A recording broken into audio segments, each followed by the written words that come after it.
The imperial city of Goslar has a history stretching back for over 1,000 years. This city in the German region of Lower Saxony held an important place in the Hanseatic League because of the rich metallic ore deposits in the nearby Rammelsberg mines. It also served as one of the seats of the Holy Roman Empire from the 10th to the 12th century.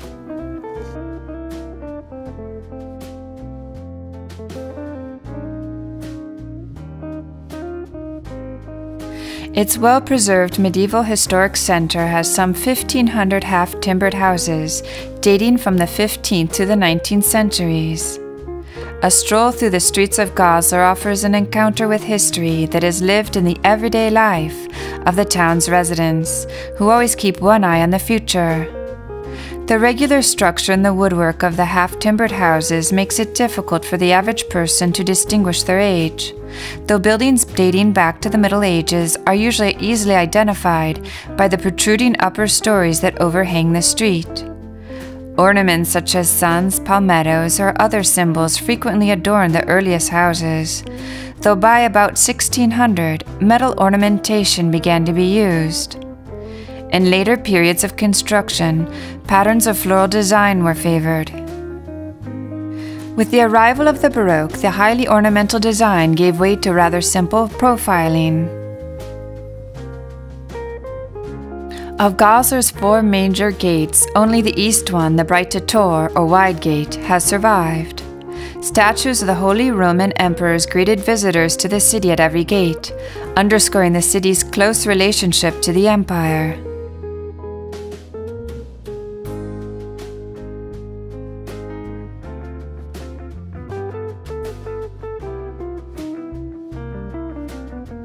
The church on the Frankenberg hill towers above the city like a fortress of the Christian faith. Franks were the name for the city's first tradesmen, while the native Saxons began to run their mine at the Rammelsberg. The church has remained the parish church of the miners to this day.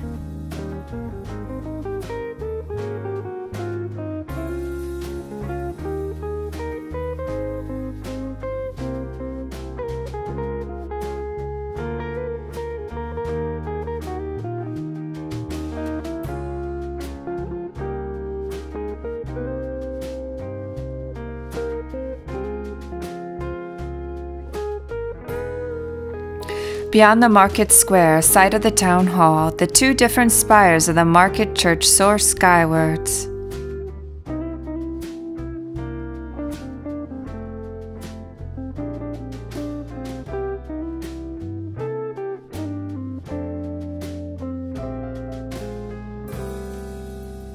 The significance of the market fountain, upon which perches Goslar's symbol, the eagle, is obvious. It marks the center of the market square, as well as the center of town. 1968 was a year of endless celebrations as miners' delegations from all over Europe paid homage to 1,000 years of continuous mining at and in the Rammelsberg mountain. On this special occasion, the Preusag, then the owner and operator of the mines, donated the carillon housed in the upper story of the Baroque house opposite the town hall.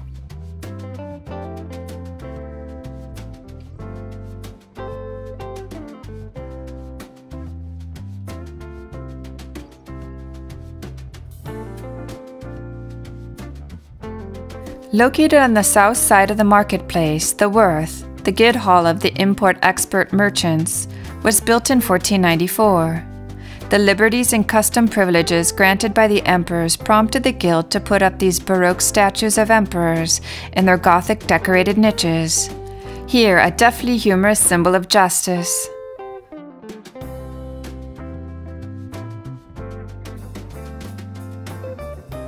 Located not far from the market square, the Shoe Square is probably Goslar's oldest market square.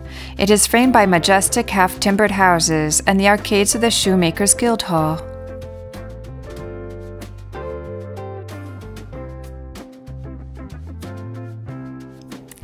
The west side of the market square is dominated by the town hall. The Hall of Homage was set up as a council chamber between 1505 and 1520.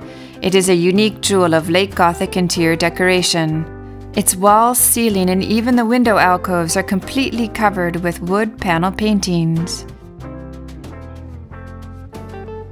The town hall still serves its original purpose, housing the Lord Mayor's office and the hall where the town council still discusses the wheel of the city under a splendid star-studded wooden ceiling.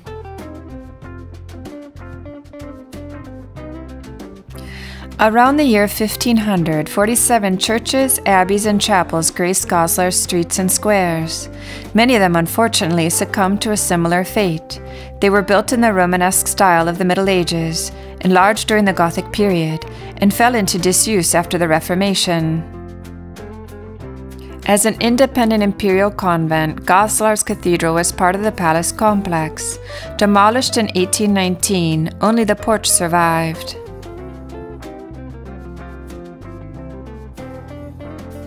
The town owes its name to the Goza Creek, whose name is kept alive in a number of Goza streets. When the mines above the town started to leak their wastewater into the Goza, its water became unfit to drink, and so a canal was built to divert the creek upstream from where the waste entered. Water power was the main source of energy for many of the town's businesses.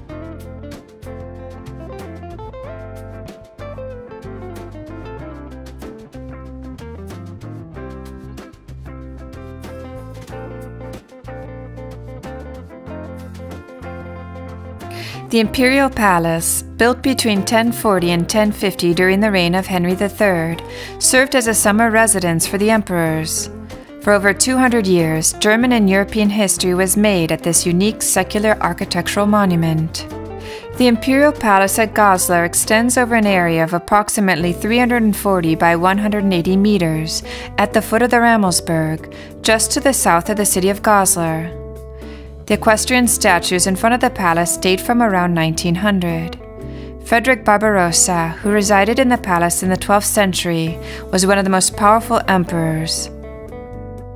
The ore mines of the Rammelsberg are the only mines in the world which were in continuous operation for over 1,000 years.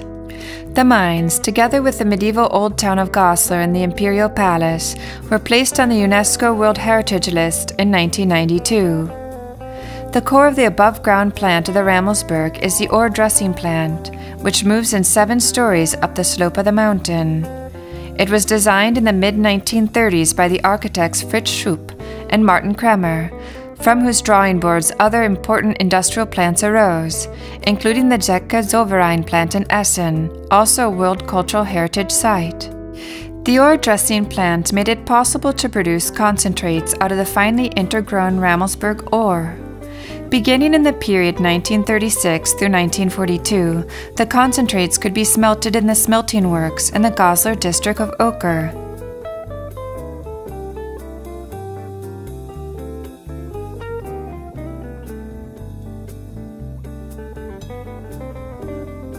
Today, visitors to the Rammelsberg have the opportunity to pass through the gallery system, an impressive network of galleries, water wheels, and shafts. From the early Middle Ages, the Harz Mountains were famous for their ore deposits, and the mining of the Rammelsberg made the city of Goslar wealthy and powerful.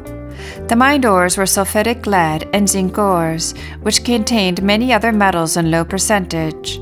But other rare and valuable metals, such as gold and silver, made the mine very important. The metals were coined in Goslar, providing the sovereign's coffers with a continuous flow of money.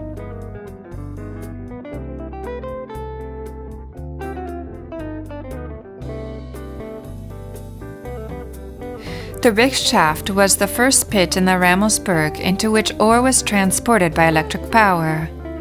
In 1911, it went into operation after the use of water wheels for ore transportation, as can be seen in the Rotor Gallery, had been discontinued. In the following decades, mining in the Rammelsberg underwent fundamental changes. Drilling and blasting, loading and transporting, the most important duties of the miners remained. But human-powered manual labor decreased, while the use of machines continually increased. 10 centuries of mining history are documented in the Rammelsberg and have left an enormous inventory of mining monuments. Slag heaps from the 10th century, the 12th century Raffstiefsche Gallery, one of the oldest and best maintained galleries of German mining. The 13th century Feuergesea vault, Europe's oldest underground stone masonry mine chamber. The 15th century Maltermeister Tower, the oldest above-ground structure of German mining. The Ruder Gallery from the 18th and 19th centuries, with its 2 original water wheels, and the above-ground mining plant from the 1930s. With its wealth of nearly 30 million tons of ore, the Rammelsberg influenced the history and development of the town of Goslar. The silver and copper-rich Rammelsberg gave Henry II the impetus to establish a royal palatinate here in the 11th century. In 1009, the first imperial diet was held in Goslar. The water's route was channeled into the mine to set 4 water wheels in motion. 2 of these wheels served in the transportation of ore, while the other 2 were used to lift the water out of the mine. Like most of the above-ground buildings, the Kaua dry room came from the drafting table of the architects Fritz Schupp and Martin Kremer. The clothing baskets hanging under the ceiling are typical and convey an impression of the activity which prevailed here during the last golden days of Rammelsberg mining. There are 4 separate dry rooms at the Rammelsberg. The mine foreman's and disabled dry room, which today serve as cloakroom and helmet room. The youth dry room, and the spacious crew wash house. The size of the museum itself reflects the vast area that was mined. The museum site covers 20,000 square meters and is one of the biggest in Germany. Its huge halls have a unique beauty and strange charm. The huge ore processing plant, built on the mountainside, was once the most modern of its kind and worked until the mine was shut down. The museum's exhibit guides visitors through the process of ore enrichment. Starting from the highest point of the plant, they pass through the halls housing enormous machines, used to crush ore from the mine and mill it in order to obtain enriched ore concentrates. On the lowest level of the plant, processed ore was prepared to be melted, loaded into carts, and then shipped to steel mills. Scientists have greatly benefited from the fact that, unlike in similar situations, the changeover from active mine to museum took place without much interruption, so that the traces of work from over 300 years of activity had been preserved and could be easily studied. In the central power plant, where electric power was formerly produced, the compressors that once supplied compressed air to the underground mine works are still standing.